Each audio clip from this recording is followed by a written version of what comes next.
Viva amigos e bem-vindos a mais um vídeo sobre os sacramentos da Nova Aliança. Neste vídeo vamos analisar o sacramento do Crisma, também chamado o sacramento da confirmação. Os objetivos para este vídeo são compreendermos o papel do sacramento do Crisma no processo de iniciação cristã, depois vermos qual é o ritual do sacramento do Crisma. Depois vamos ver a importância do sacramento do Crisma para a vida dos cristãos. Vamos analisar em detalhe quais são os dons e os carismas que o Espírito Santo nos concede. E depois, como resumo, vamos ver qual é o mistério que Cristo nos revela no sacramento do Crisma. Então, nós sabemos que na tradição da Igreja Católica, a iniciação cristã desenvolve-se em 3 etapas. A primeira etapa é a etapa da purificação, que nós concluímos com o sacramento do batismo. Nesta etapa, nós dizemos que a nossa alma é purificada. Nós vimos nos vídeos anteriores que, devido às consequências do pecado original, não é? Quando nós nascemos, nós estamos num estado em que a nossa comunhão espiritual com Deus está quebrada, está em ruptura, não é? Então, o sacramento do batismo restabelece a comunhão espiritual da nossa alma com Deus. Por isso, é o sacramento da purificação. Agora, no sacramento do Crisma, nós dizemos que a nossa alma, tendo já restabelecido esta comunhão espiritual com Deus, vai agora ser iluminada pelos dons do Espírito Santo.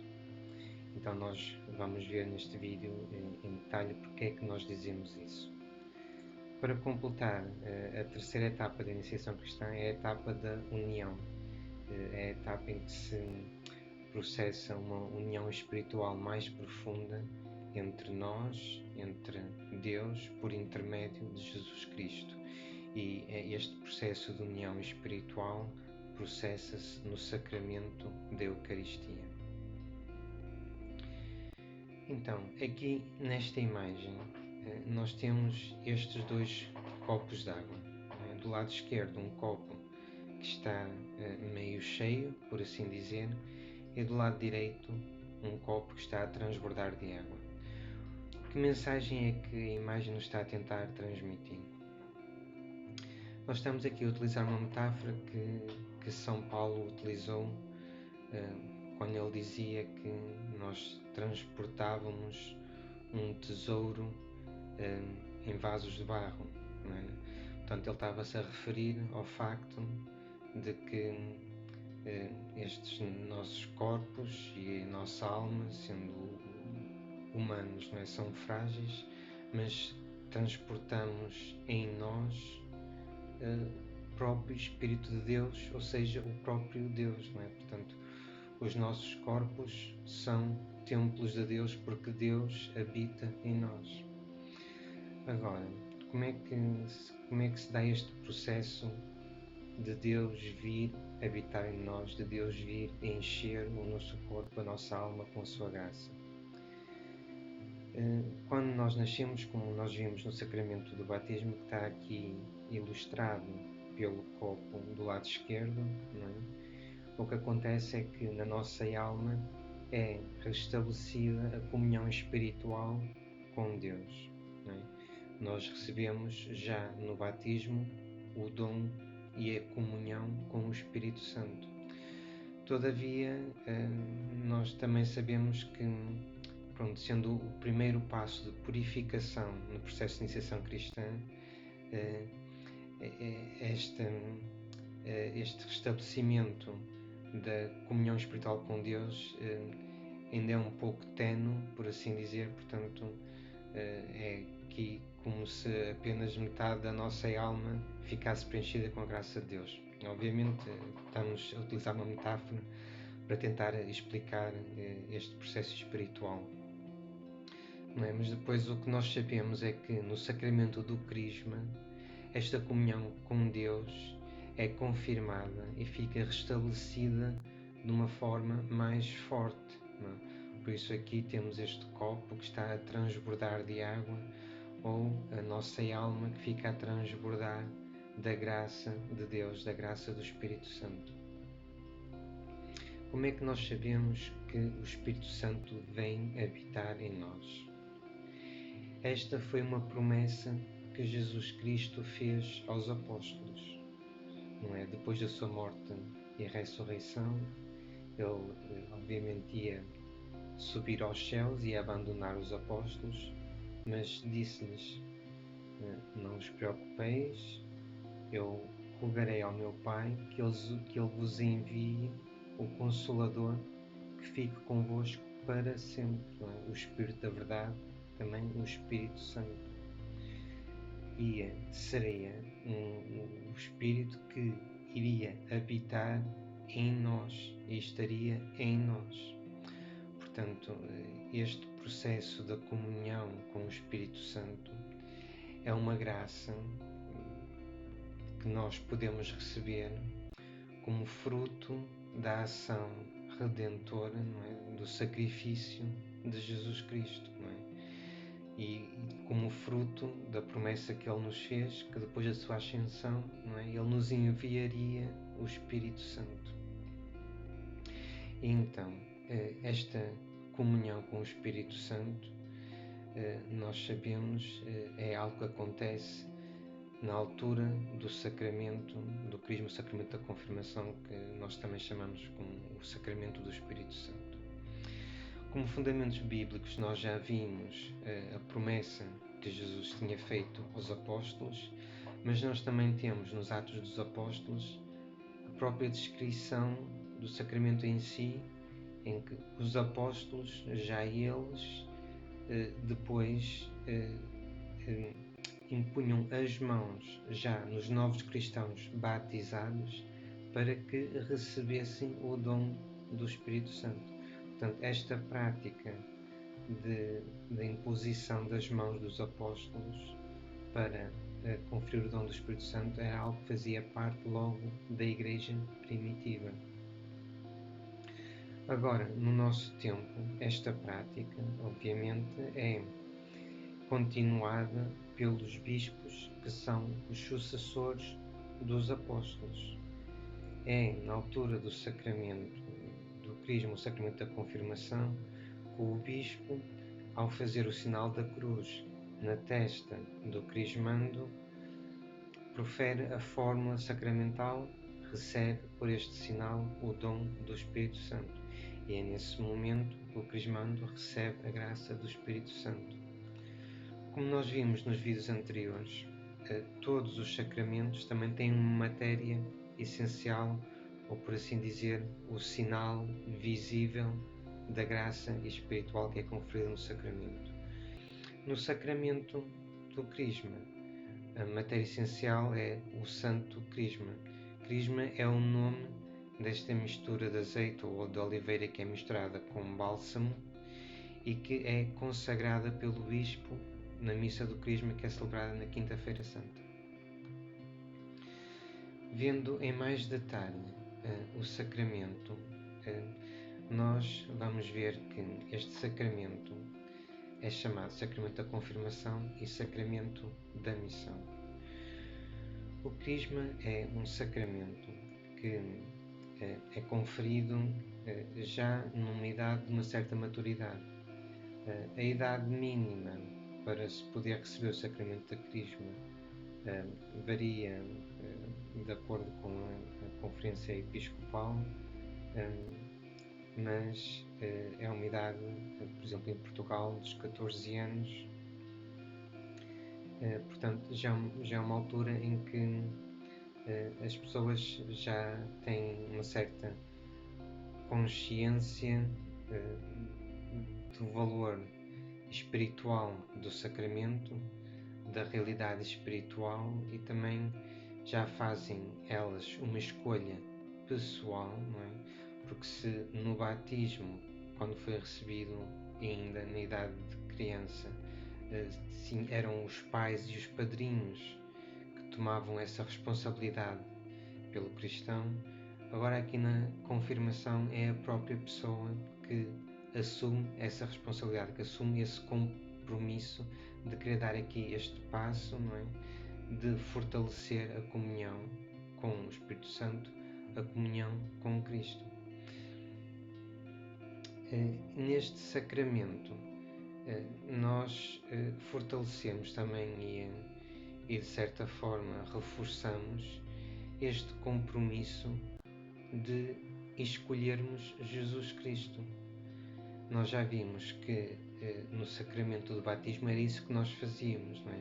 Ao contrário do que Adão e Eva fizeram na altura, quando estavam no paraíso, né, que originou o pecado original, em que escolheram, não é, a árvore da morte e rejeitaram a árvore da vida, que nós sabemos são símbolos, não é, do diabo e de Cristo, respectivamente. Portanto, Eva, por assim dizer, deixou-se iludir pelas mentiras do diabo, não é?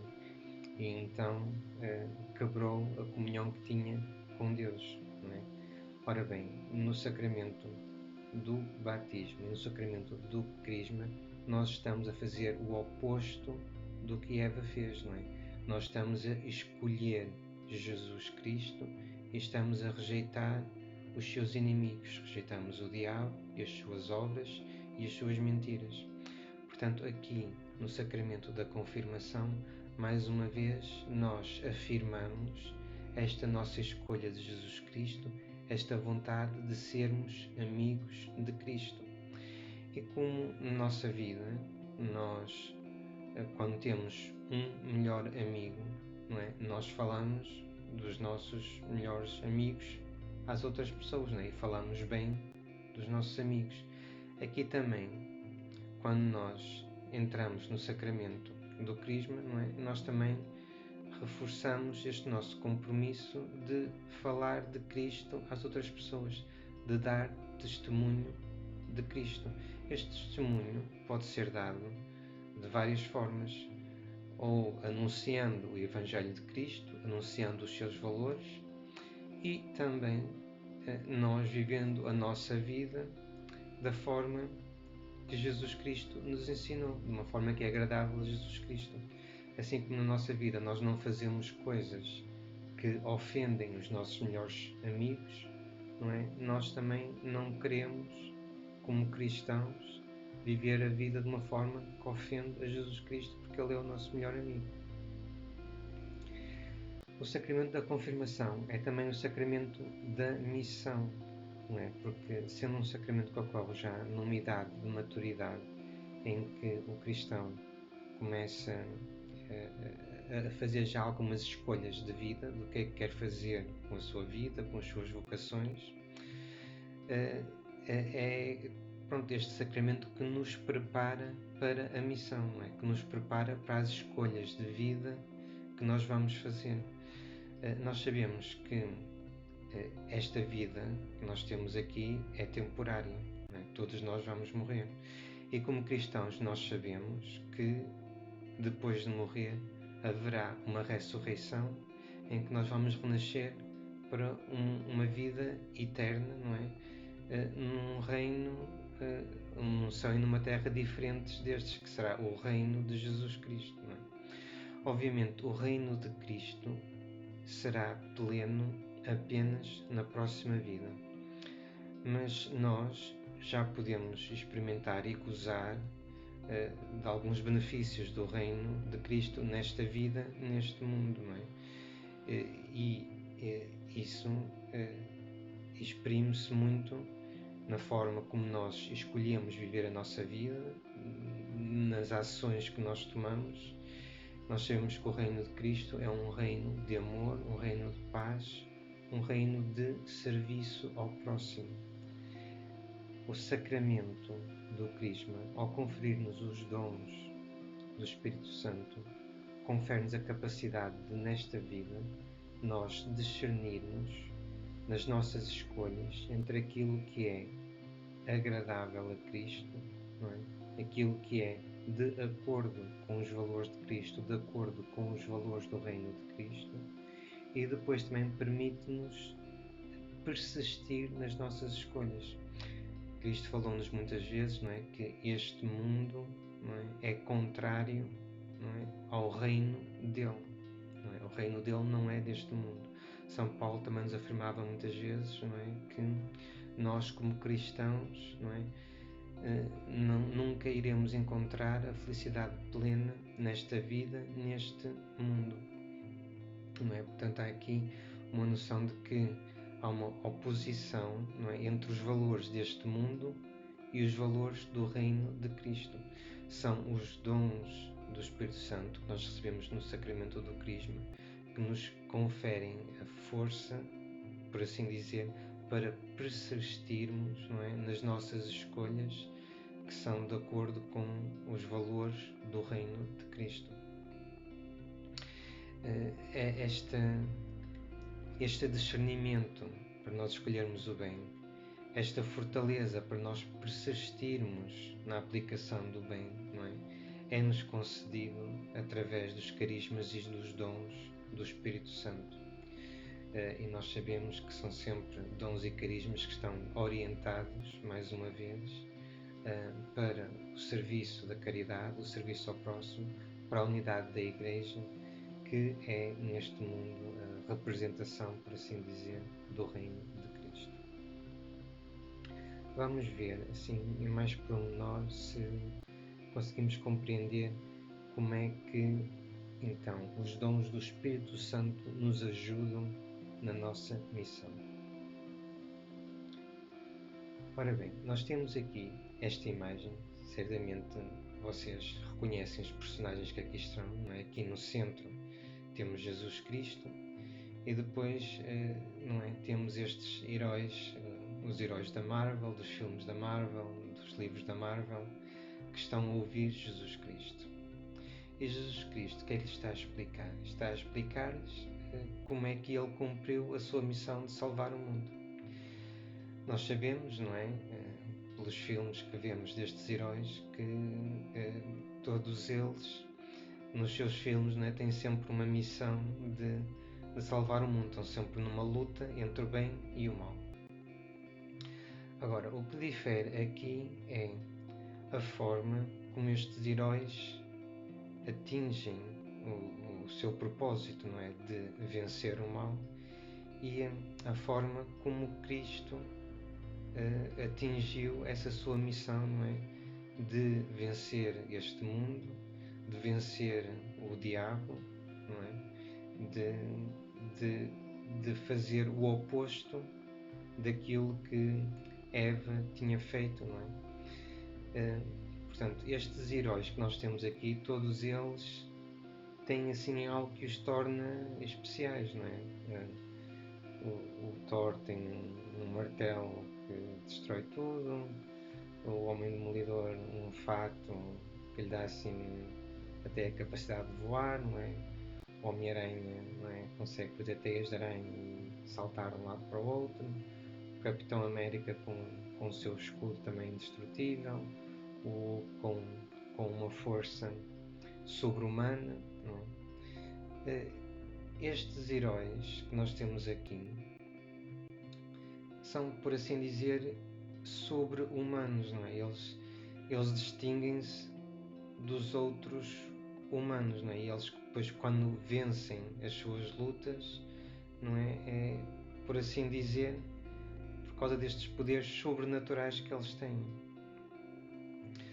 Ora bem, há aqui uma diferença, não é, entre estes heróis e os heróis que a gente vê na Bíblia e o próprio Jesus Cristo, não é? A forma como Cristo travou a sua luta, não é? Nós sabemos que Cristo foi várias vezes chamado de o filho do carpinteiro, não é? Assim, de uma forma como este rapaz é apenas o filho de um carpinteiro, o que é que ele pode fazer, não é? Também do profeta de Nazaré, não é? Dizendo que de Nazaré nunca vinha nada de bom, não é? Todavia, pronto, nós sabemos que realmente foi através do seu sacrifício, da sua morte na cruz, não é? Que ele alcançou a sua missão, não é? Cristo, não é? Na sua luta contra o mal, como ele dizia, na luta contra o príncipe deste mundo que ele derrotou, a luta contra o diabo, não é? Que era o inimigo de Deus que tinha conseguido iludir Eva, não é? A forma como ele também venceu o diabo, não só, obviamente, na cruz, mas até quando teve 40 dias no deserto, não é? A forma como ele não se deixou iludir pelas mentiras do diabo, não é? E venceu o diabo através da palavra de Deus, não é? Portanto, nós vemos aqui estas diferenças, não é? Na forma como Cristo se comporta na sua missão, na sua luta entre o bem e o mal, não é? E na forma como estes heróis se comportam. Vamos ver outros exemplos de outros heróis da Bíblia.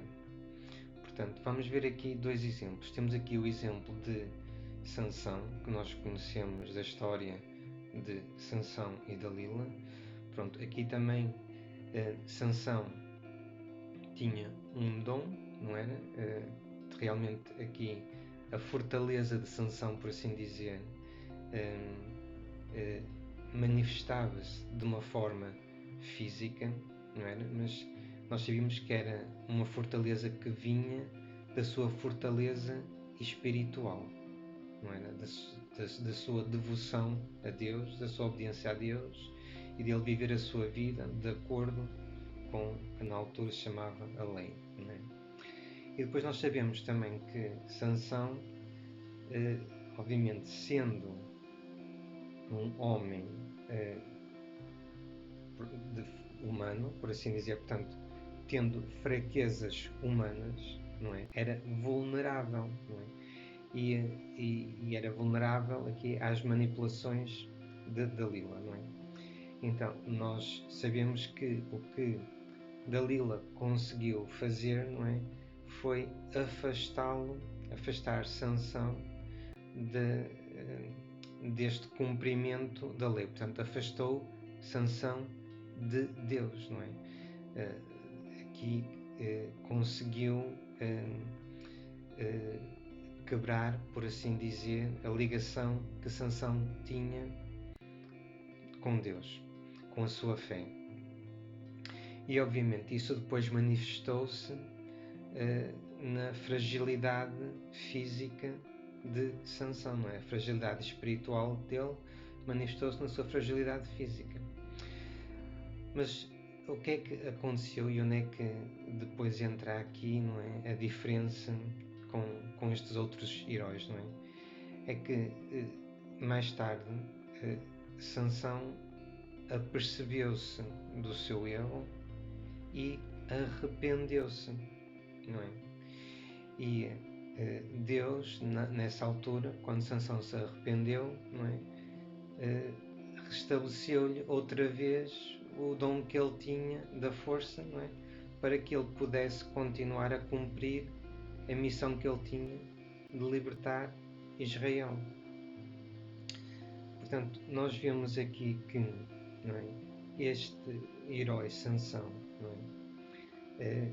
Inicialmente já tinha um certo dom físico, por assim dizer, não era? Portanto, tinha que se manifestava na sua força física, não é? Mas que provinha desta ligação espiritual que ele tinha com Deus, não é? Ele era um homem normal, um homem comum, não é? Portanto, não havia ali um superpoder que se possa chamar assim dessa forma, não é? A não ser realmente o dom que lhe era concedido por Deus, não é? E nós vemos aqui que, apesar, não é, de ele ser um dom comum, Deus escolheu para esta missão de libertar Israel e Deus concedeu-lhe, não é, os dons que ele necessitava para poder cumprir a sua missão. Mesmo depois de Sansão ter pecado e se ter afastado de Deus, no momento em que ele se arrependeu, Deus perdoou e voltou a dar-lhe os dons que ele necessitava para cumprir a sua missão. Nós temos uma história semelhante com São Pedro. São Pedro, um dos primeiros apóstolos de Jesus Cristo, também nós sabemos que ele era um homem comum, não é? Por assim dizer, um homem ordinário, era um pescador, não é? Mas Jesus escolheu, não é? Escolheu para ser seu apóstolo. E depois até, apesar de Pedro ter tido um momento de fraqueza humana, em que, vendo-se numa situação em que a sua integridade física estava ameaçada, não era, pelo povo que estava a perseguir Jesus e que estavam a apontar como discípulo de Jesus, ele negou conhecer Jesus, não é? Negou ser discípulo de Jesus. Mas mais tarde, quando ele depois encontrou Jesus outra vez, ele arrependeu-se do que tinha feito, não é? E nós vemos aqui que Jesus, mais uma vez, não é? Reconhece que nós somos criaturas frágeis, não é? Que temos momentos de fraqueza, que não estamos sempre assim, a nossa fé não é constante, não é? Jesus reconhece isso em nós e tem esta capacidade, através do seu amor por nós, de nos perdoar. E aqui Jesus não só perdoou Pedro, como lhe voltou a conceder o dom da fé, o dom da fortaleza, que lhe permitiu continuar a exercer a sua missão de apóstolo e de estabelecer a igreja, não é? No momento em que ainda havia perseguição aos cristãos.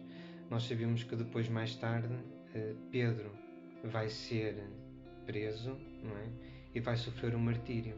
Mas aí, nessa altura, ele já consegue, através do dom do Espírito Santo, da fortaleza que lhe é concedida, enfrentar esse martírio, não é? Já não volta a negar Cristo, mas afirma a sua fé em Cristo e aceita o martírio que lhe é imposto.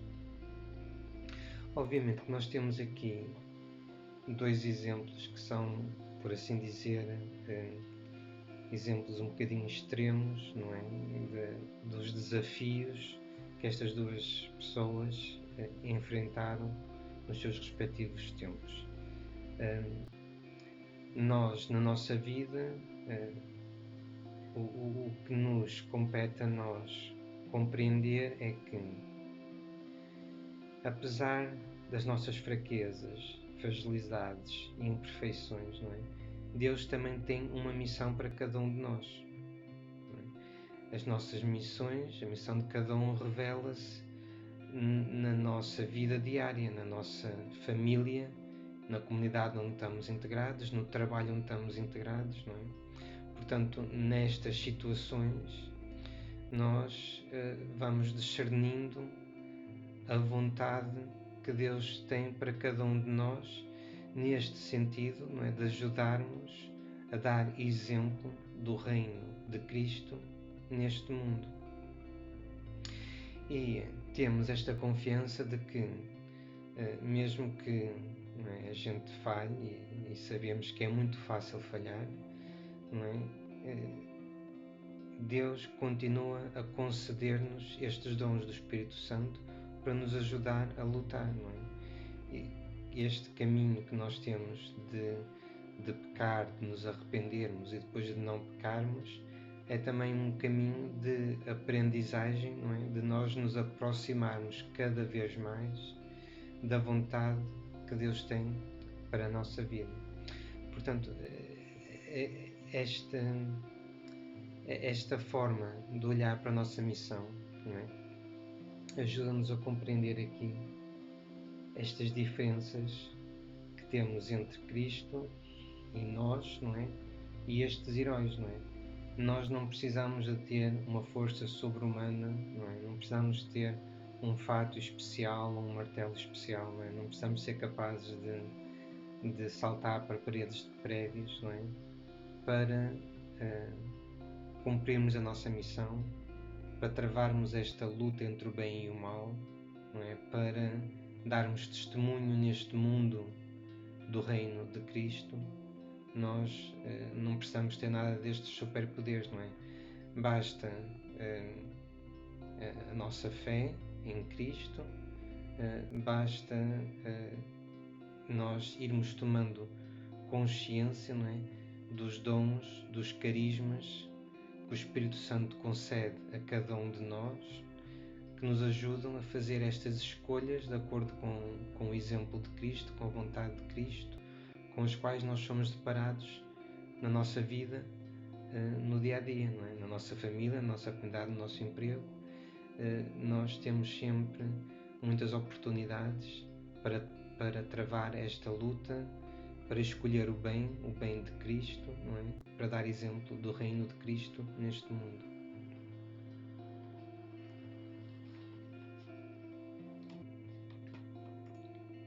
Nós temos estado a dizer que o sacramento do Crisma é o sacramento do Espírito Santo. Vamos ver então em mais detalhe porque é que nós dizemos isso, quais são os dons que o Espírito Santo nos confere quando recebemos o sacramento do Crisma, quais são também os chamados frutos do Espírito Santo e quais são os carismas do Espírito Santo. Então vamos ver aqui as ofertas do Espírito Santo. Nós temos estado a falar que no sacramento do Crisma recebemos os dons do Espírito Santo. Na verdade, nós já recebemos os dons do Espírito Santo no batismo. Não é? Estes dons são infundidos na nossa alma no momento do batismo. Todavia, no momento do sacramento do Crisma ou confirmação, estes dons são fortalecidos, como nós vimos no início do vídeo, naquela imagem do copo cheio de água, não é? Portanto, a graça de Deus preenche a nossa alma de uma forma mais plena no sacramento do Crisma. Portanto, esta união com o Espírito Santo é de certa forma fortalecida no sacramento do Crisma. Como o sacramento do Crisma é também o sacramento da maturidade, é na altura em que nos preparamos para receber este sacramento que nós falamos em mais pormenor acerca destes 7 dons. Nós vamos ver em pormenor cada um destes 7 dons. Nós também falamos nos frutos do Espírito Santo. Os frutos do Espírito Santo são qualidades, por assim dizer, que nós podemos observar no nosso comportamento, nas nossas escolhas, na nossa forma de viver e que refletem o facto de estarmos a escolher, não é? E a viver a nossa vida de acordo com os dons do Espírito Santo. Nós já tínhamos falado na altura do sacramento do batismo destes frutos. São 9 frutos: amor, alegria, paz, paciência, benignidade, bondade, fidelidade, mansidão, autocontrole. Nós vemos que são a consequência direta, não é, de viver de acordo com o Espírito Santo. Este também está em oposição com, por assim dizer, os frutos de viver segundo o espírito da carne, ou o espírito do mundo, que São Paulo também nos alertou para essas diferenças, e nós vamos ver também em pormenor quais são as diferenças entre os frutos do Espírito Santo, não é? E viver de acordo com a influência do espírito da carne ou do espírito do mundo. E por fim, o Espírito Santo também nos concede graças, que nós dividimos em 2 tipos de graças. Aqui um termo talvez um bocadinho técnico, mas as chamadas graças atualizantes ou graças especiais referem-se a certas ajudas que o Espírito Santo dá na vida de cada um para nos ajudar a, por exemplo, ultrapassar uma tentação, não é? Para nos encaminhar numa escolha de acordo com a vontade de Deus. Aqui a ideia é que estas graças especiais ocorrem de forma pontual, não é? Para nos ajudar perante um desafio. E depois também distinguimos nos carismas que são concedidos a uma pessoa para nos ajudar na nossa missão em benefício do próximo, não é? Para ajudar a construir a Igreja, a construir a nossa comunidade.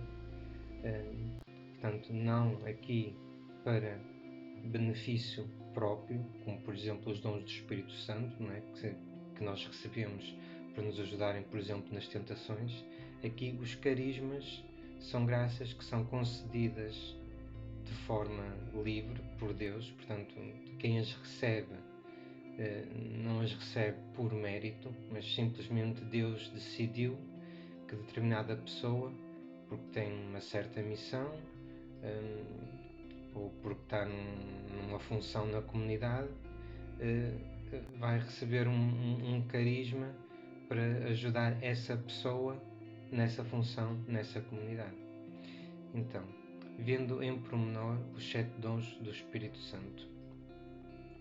Os dons do Espírito Santo são disposições permanentes na nossa alma. Portanto, todos nós temos os 7 dons e todos nós recebemos os 7 dons na altura do batismo, como dissemos, e que são depois fortalecidos, por assim dizer, na altura da confirmação, ou pelo menos tomamos consciência deles, do significado de cada um deles na altura do sacramento do Crisma.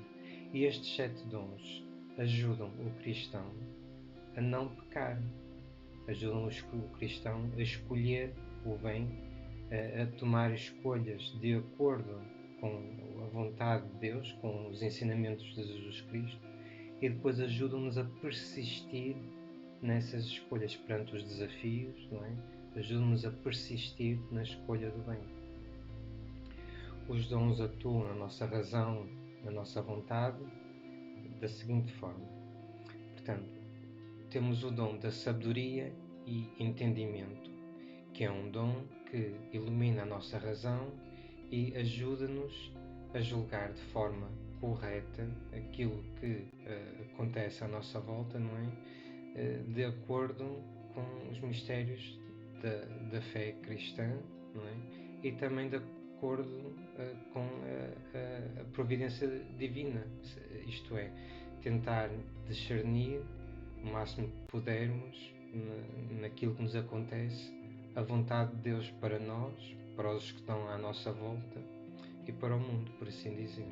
Portanto, ajuda-nos a entender o que Deus quer de cada um de nós e a forma como Deus nos está a ajudar.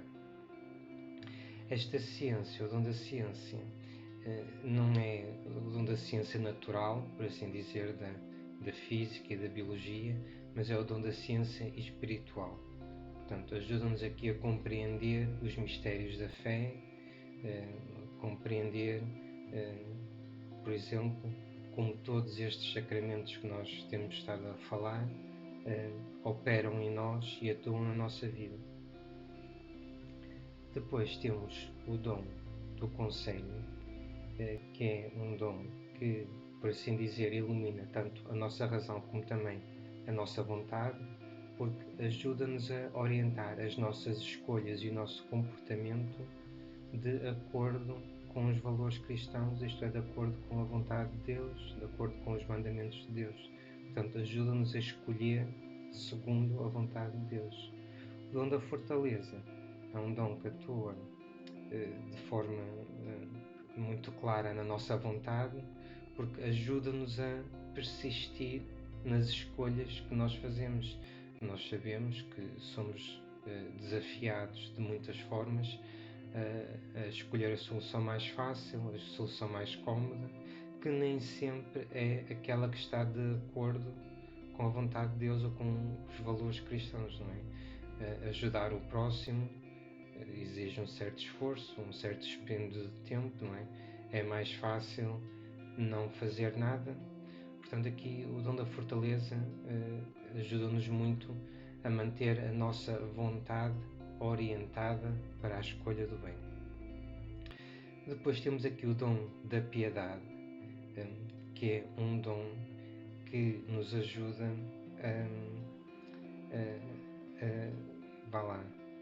encontrar numa vida espiritual um certo conforto que muitas vezes nós só encontramos em atividades mais mundanas e mais carnais da nossa vida, não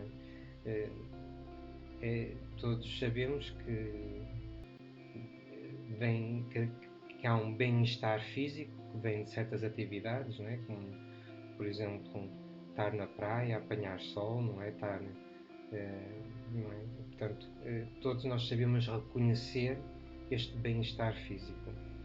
O dom da piedade ajuda-nos a reconhecer um bem-estar espiritual que vem de práticas religiosas, como ir à missa, rezar o terço, até o serviço ao próximo, não é? Tudo isso traz um bem-estar espiritual, não é?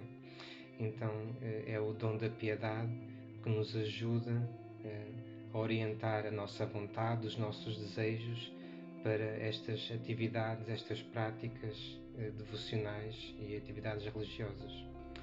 O temor a Deus é um dom muito importante que atua tanto na nossa vontade como nos nossos desejos e também na nossa razão, portanto atua na nossa alma, de forma, por assim dizer, a orientar a nossa vontade para não querer ofender a Deus.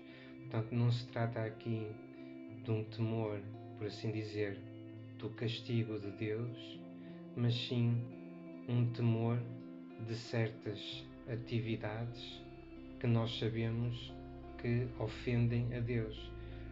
Portanto, é um desejo que é incutido na nossa vontade para nos manter afastados do pecado e destas atividades que não são agradáveis aos olhos de Deus.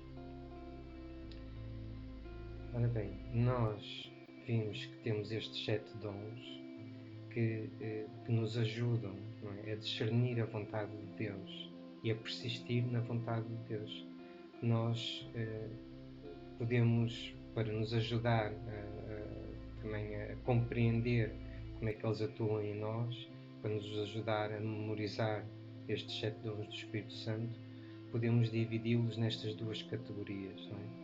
Os dons que nos ajudam a escolher o bem, sendo os dons da sabedoria, do entendimento, da ciência espiritual, do conselho de acordo com a vontade de Deus, não é? Que nos ajudam então a discernir nas várias situações que acontecem na nossa vida, não é? O que é que está bem, o que é que está de acordo com a vontade de Deus, o que é agradável a Deus, o que é segundo os ensinamentos e os valores que Jesus Cristo nos ensinou. E depois temos aqueles dons que, depois de nós discernirmos o que é o bem, não é necessário persistir na prática do bem, não é? Então temos estes dons que, de certa forma, podemos dizer, atuam um pouco mais na nossa vontade, nos nossos desejos. O dom da fortaleza, não é? Que vimos atrás, por exemplo, foi um dom importante para São Pedro, que, não é, quando tinha a tarefa de instituir a Igreja Cristã numa altura de perseguição, não é? Não desistir, não é? O dom da piedade, que nos ajuda a encontrar um certo bem-estar, um certo gosto nas práticas religiosas. E o dom do temor a Deus, isto é o dom de temer ofender a Deus, nos ajuda a manter-nos afastados do pecado, ajuda-nos a manter-nos afastados daquelas atividades que não são agradáveis aos olhos de Deus.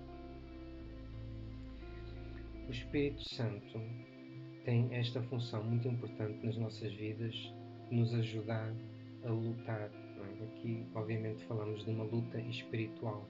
Nós vimos nos exemplos também de Sansão e de São Pedro, não é?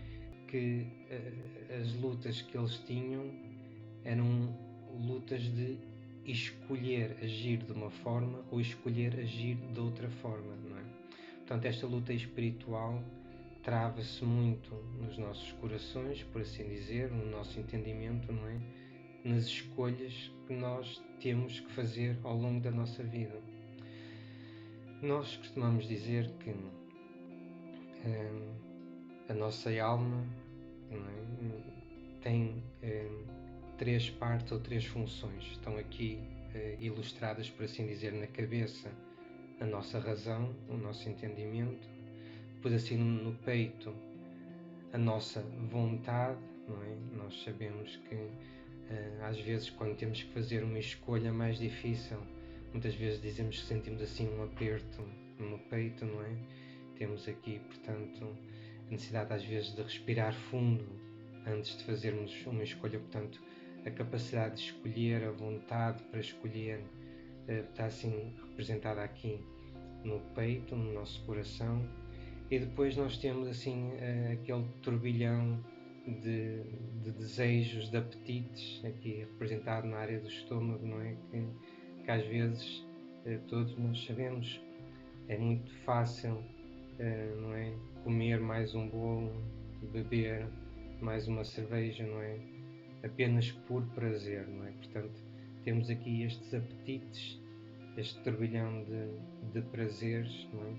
Por vezes também nos levam a tomar decisões que são menos conscientes.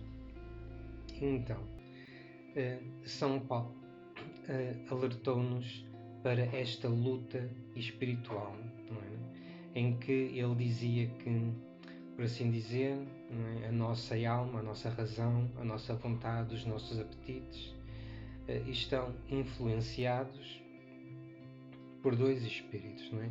Temos aqui do lado esquerdo, não é? As obras da carne, não é? Que se manifestam, não é? A influência da vontade deste espírito mais carnal ou do espírito do mundo, porque orientam os nossos desejos de uma forma muito egoísta e também de uma forma muito sensual, não é? Portanto, a razão fica distorcida, não é? Apesar das pessoas ainda acreditarem que existe um lado espiritual, que tem uma alma, não é? Orientam essa razão para idolatria, não é? De falsos deuses, para práticas de feitiçaria. Nós sabemos que tudo isso é desagradável aos olhos de Deus, não é? Nossa vontade passa a ser guiada por desejos muito egoístas, não é? Criam-se inimizades, discórdias, ciúmes, aqui muito acessos de raiva ou de invejas, não é? Portanto, o nosso coração fica como que um coração de pedra, não é? Um coração que não tem compaixão pelo próximo, pelo sofrimento do próximo, não é? Um coração muito egoísta, uma vontade muito orientada para nós próprios, portanto uma vontade muito narcisista. E os apetites aqui, obviamente, estão todos orientados para um bem-estar muito carnal, não é? Muito físico, não é? É o prazer que se obtém deste corpo, não é? Obviamente que nós sabemos, nós temos que descansar, temos que comer, temos que beber, mas aqui nós sabemos que é muito fácil cairmos nestes exageros, nestas obsessões em que nos tornamos literalmente escravos destes apetites, não é? Toda a nossa vida passa a estar orientada, não é, para obter mais e mais e mais e mais prazer através destes apetites. E isso é algo que nos afasta muito da vontade de Deus. Então nós dizemos que quando nos nossos comportamentos, não é, temos estes sinais, não é, é porque a nossa razão, a nossa vontade, os nossos apetites não é tão influenciados, não é, pelos desejos do espírito da carne, não é? Por contrário, no lado direito temos aqui os frutos do Espírito Santo, não é? É aquilo que nós podemos ver se tivermos a orientar a nossa vida e as nossas escolhas de acordo com os dons do Espírito Santo, de acordo com os ensinamentos de Deus, os ensinamentos de Cristo. Portanto, a nossa razão, não é? É uma razão que acredita e está iluminada, não é, por um dom espiritual, porque nós sabemos que temos uma alma imortal, nós sabemos que depois desta vida haverá uma vida futura, uma vida eterna, não é? Então procuramos escolher e agir de acordo com um entendimento destas verdades espirituais que Deus nos revelou, não é? A nossa vontade, o nosso coração é um coração que, sabendo nós, que todos nós fomos fomos libertos do pecado, não é? Fomos salvos pelo sacrifício de Cristo, não é? Que estamos todos unidos a Cristo, e estando todos unidos a Cristo, estamos todos unidos uns aos outros, não é? Temos paciência um com o outro, não é? Mantemos aqui escolhas de fidelidade, não é? Procuramos a paz nas nossas famílias, na nossa comunidade. E sabendo nós que o nosso corpo é templo de Deus, não caímos na escravidão dos nossos apetites, orientamos aqui os nossos apetites, para uma procura de amor, alegria e paz, no amor de Deus e no amor ao próximo. Portanto, nós aqui tomamos consciência de que todos nós estamos sujeitos a esta luta espiritual, a ter a nossa razão, a nossa vontade, os nossos apetites serem influenciados aqui pelo que a gente chama os nossos inimigos, o mundo e a carne, não é? Que nos puxam muito para bens terrenos, não é? Para prazeres do corpo, ou por outro lado os frutos do Espírito Santo, não é? Que nós continuamos a viver neste mundo, continuamos a viver neste corpo, mas temos as nossas escolhas orientadas aqui por uma liberdade, não é? Que nos é concedida pelos dons do Espírito Santo, não é? Esta é que São Paulo chama a verdadeira liberdade, não é? Porque nós vemos que aqui as obras da carne, não é? É muito fácil as pessoas tornarem-se escravos destes desejos, não é? De ficarem completamente obcecados por estes desejos. Portanto, não é uma vida livre. Esta luta espiritual é uma luta que, estando todos nós sujeitos a elas, nós só conseguimos vencer com a ajuda do Espírito Santo. Podemos ver aqui, há exemplos, não é? De pessoas que caem em situações de dependência de substâncias, mesmo com os avanços da medicina, é muito difícil as pessoas recuperarem dessas dependências. E nós temos estudos, e pessoas que estão mais ligadas à área da saúde saberão que nessas situações as pessoas que têm uma fé forte, de certa forma têm uma ajuda espiritual para as ajudar nesta luta de recuperarem dessas dependências.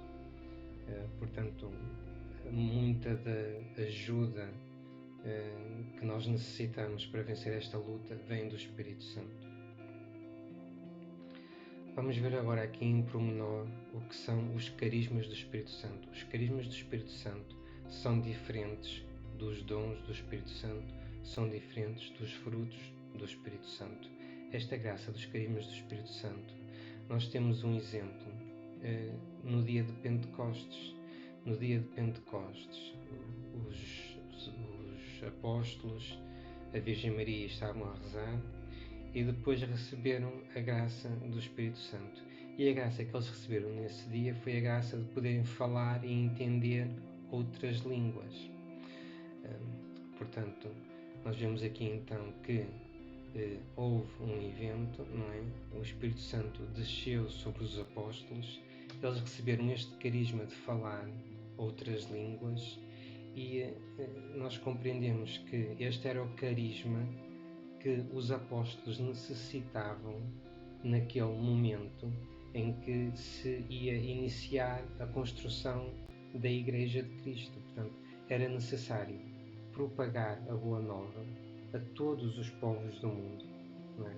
Então era necessário que os apóstolos tivessem este carisma de poderem comunicar com todos os povos do mundo.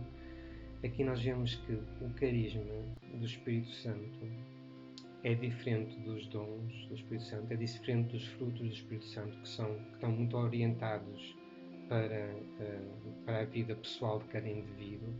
O carisma, pelo contrário, está orientado para a missão de cada indivíduo, para o serviço ao próximo ou para o serviço à Igreja. Portanto, é esta a principal diferença entre os carismas e os dons. E vamos ver aqui que há muitos carismas do Espírito Santo. Na Bíblia nós temos algumas listas de carismas do Espírito Santo. Temos aqui a indicação no Novo Testamento.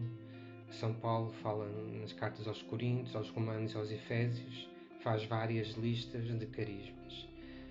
Os carismas, sendo dons que o Espírito Santo atribui a determinada pessoa de acordo com a vontade de Deus, portanto aqui não é um pedido que a pessoa faz a Deus, não é? Não é a recompensa de algo que uma pessoa fez, mas é simplesmente a vontade de Deus para essa determinada pessoa, para aquele momento no tempo, para a comunidade onde a pessoa está inserida, não é?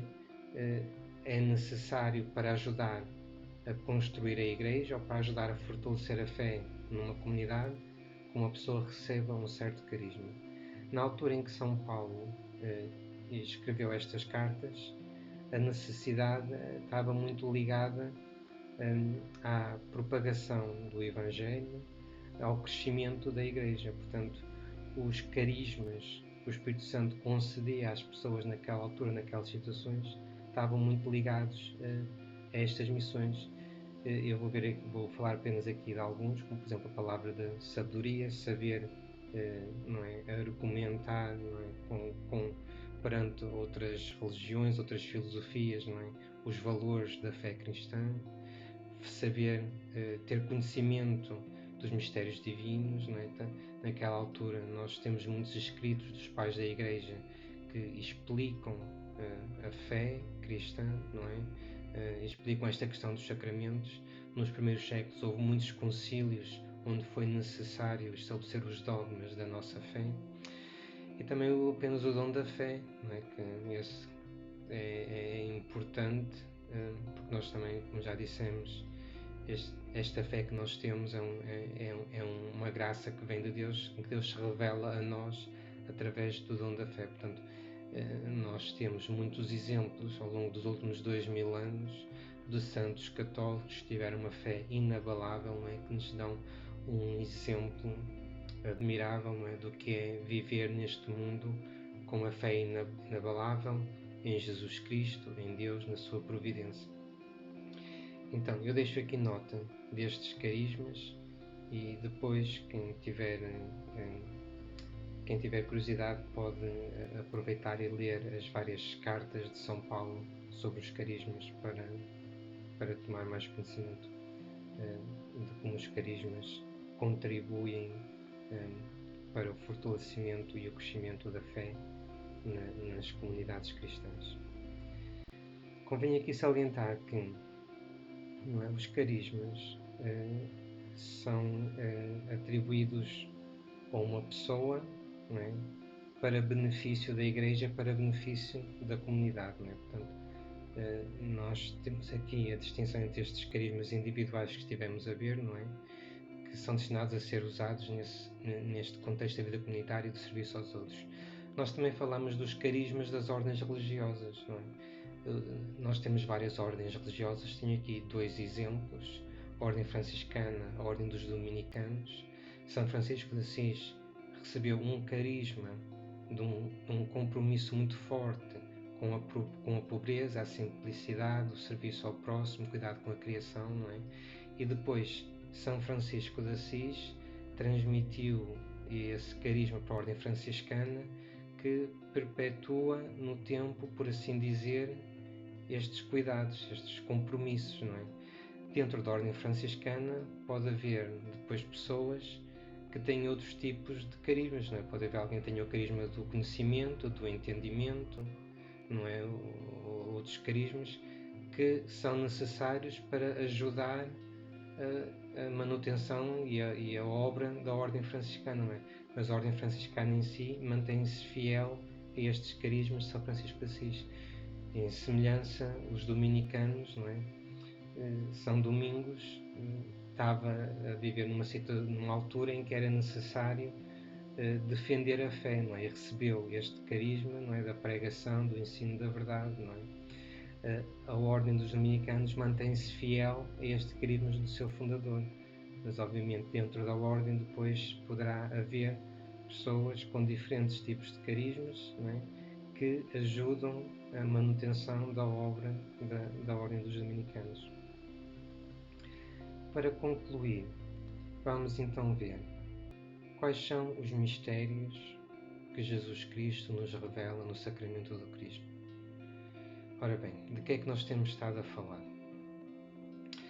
Nós vimos logo no início que o sacramento do Crisma é, por assim dizer, a confirmação da promessa que Cristo nos tinha feito, não é, antes da sua ascensão, que nos ia enviar o seu Espírito.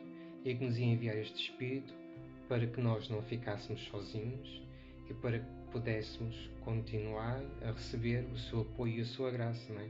Para cumprir a nossa missão, para continuarmos a viver as nossas vidas de acordo com os ensinamentos que Ele nos tinha ensinado. Portanto, temos aqui este mistério, não é? Que depois da sua ascensão, Cristo não nos abandonou, pelo contrário, enviou-nos o seu Espírito que habita de forma permanente em cada um de nós. Nós também tomamos consciência aqui de que, não é? Sabendo que o cristão, por assim dizer, não é? Faz parte de um reino que não é um reino deste mundo, enquanto nós estamos aqui neste mundo, nós vamos ter que lutar, não é? Há aqui este conhecimento, não é? Que nós temos uma vida com propósito, não é? Um propósito de ajudar a dar ao mundo o conhecimento de Cristo, o conhecimento do reino de Cristo, mas que ao mesmo tempo isso implica uma certa luta, não é? Porque o reino de Cristo não é o reino deste mundo e tem valores que se opõem aos valores deste mundo. Portanto, nós vamos sempre encontrar-nos em situações que nos colocam certos desafios, que nos obrigam a escolher entre viver de acordo com os nossos valores cristãos ou, por assim dizer, acomodar-nos com os valores do mundo. Nenhum de nós está livre de travar esta batalha. É uma batalha não só entre as tentações e as armadilhas que a gente chama do mundo e da carne, porque são opostas aos desejos do Espírito Santo. Agora, o que nós sabemos é que podemos sempre contar, não é? Tal como Sansão e São Pedro, apesar das nossas fragilidades, apesar das nossas fraquezas, apesar de às vezes nós podemos cair em tentação, podemos pecar, podemos fazer más escolhas, não é? Nós sabemos que pelo arrependimento, pelo pedido do perdão, não é? Nós podemos sempre contar com a ajuda de Cristo. Cristo nos ajuda a vencer estas batalhas porque Ele venceu-as, não é? Ele venceu o demónio e as suas tentações quando esteve 40 dias no deserto. Ele depois foi-lhe concedido todo o poder no céu e na terra devido ao seu sacrifício na cruz. E ao Jesus ter recebido esta recompensa, né, desta vitória sobre o espírito do mundo e da carne, sobre o príncipe deste mundo, como ele disse, ele partilha essas recompensas connosco quando nos concede a sua graça, quando nos concede o seu Espírito, o Espírito Santo.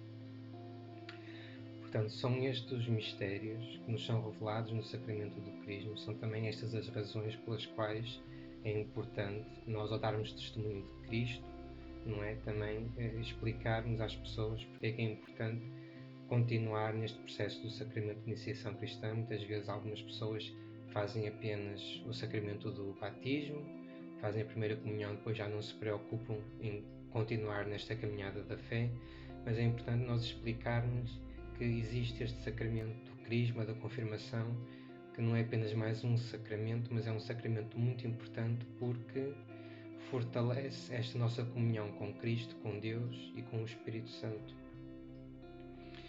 Então, para quem quiser aprender mais, tenho aqui estes recursos, não é? Há aqui um livro para compreender os sacramentos que fala dos sacramentos todos. Depois aqui de forma mais resumida este website dos Sacramentos de Iniciação Cristã. E para quem quiser estudar na cidade do Porto, tem o curso básico de Teologia, que é ministrado pela Casa da Cultura Católica, e também em regime à distância, online. O Patriarcado de Lisboa tem uma escola de leigos, que também fala, tem vários cursos sobre os sacramentos e sobre a fé cristã. No YouTube temos o canal onde são colocados estes vídeos que vocês já conhecem, o Alma Católica PT, e depois também no Google Drive os slides de PowerPoint que tivemos a ver aqui estão disponíveis para quem os quiser utilizar. Então terminamos com esta bênção, que a graça do Senhor Jesus Cristo, o amor de Deus e a comunhão do Espírito Santo estejam convosco, e que esta bênção então nos inspire a todos e nos guie na nossa caminhada de fé. Obrigado por terem visto este vídeo. Espero que continuem a ver os vídeos futuros. O próximo vídeo será sobre o sacramento da Eucaristia. Então, obrigado e até lá.